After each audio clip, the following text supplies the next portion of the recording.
আজ আমি কই মাছের একটা রেসিপি তৈরি করব, তেল কই।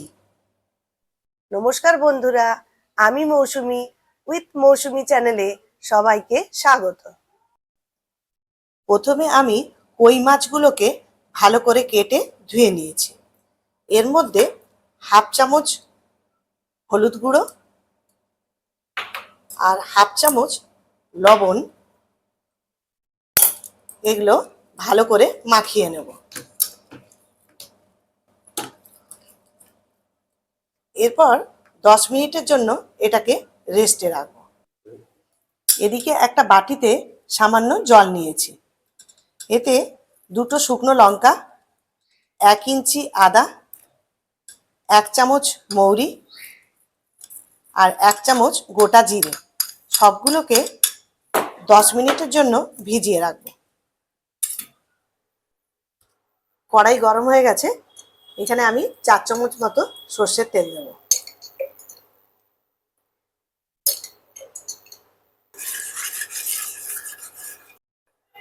এবার মাছগুলোকে ভেজে নেব।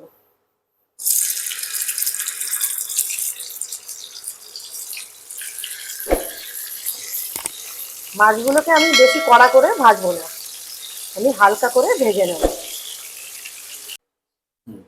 এবার মিক্সার গ্রাইন্ডারের মধ্যে যেটাকে আমি ভিজিয়ে রেখেছিলাম, জিরে, মৌরি, আদা আর শুকনো লঙ্কা, সেইটাকে আমি দিয়ে দিলাম।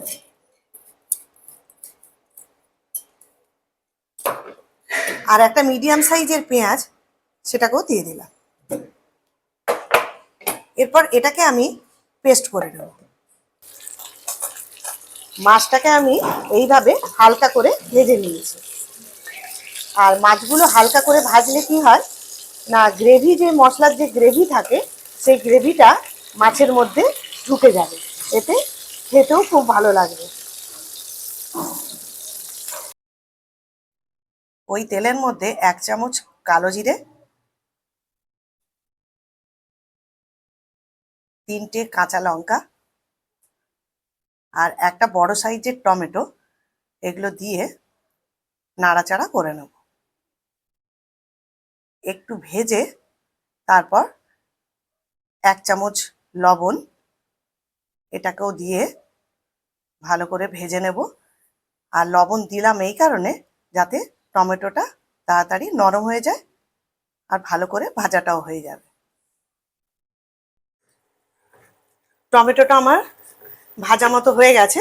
এরপর এতে আমি 1 চামচ হলুদ গুঁড়ো, 1 চামচ কাশ্মীরি লঙ্কার গুঁড়ো, এটা কালারটা আসার জন্য, আর 1 চামচ ধনে গুঁড়ো,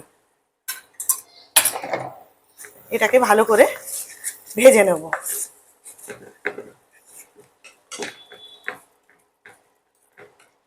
এরপর এতে যে পেস্টটা তৈরি করে রেখেছিলাম, জিরে আদার যে পেস্টটা তৈরি করে রেখেছিলাম, সেই পেস্টটা দিয়ে দিলাম। এটাকে ভালো করে কষে নিতে হবে। এটাকে ভালো করে কষাতে হবে। এরপর এতে আমি স্বাদ মতো একটু চিনি দিয়ে দিলাম।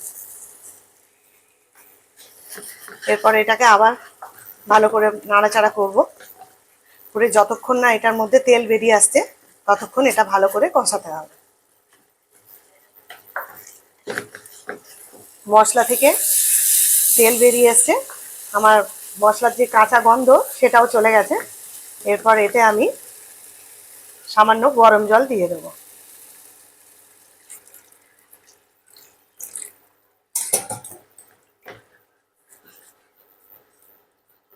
ভেজে রাখা মাছগুলোকে ছেড়ে দেব।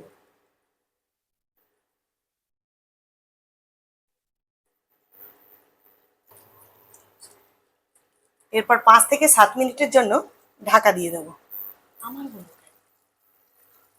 সম্পূর্ণভাবে তৈরি হয়ে গেল আমার তেল কই। এটাকে আমি অন্য পাত্রে ঢেলে নেব।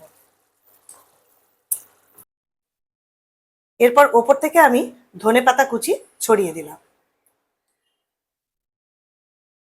এই রেসিপিটি যদি আপনাদের ভালো লেগে থাকে, একটা লাইক করবেন এবং শেয়ার করে দেবেন। যদি আমার চ্যানেলে নতুন বন্ধু হন, তাহলে আমার চ্যানেলটিকে একটা সাবস্ক্রাইব করে দেবেন। সুস্থ থাকবেন, ভালো থাকবেন। ধন্যবাদ।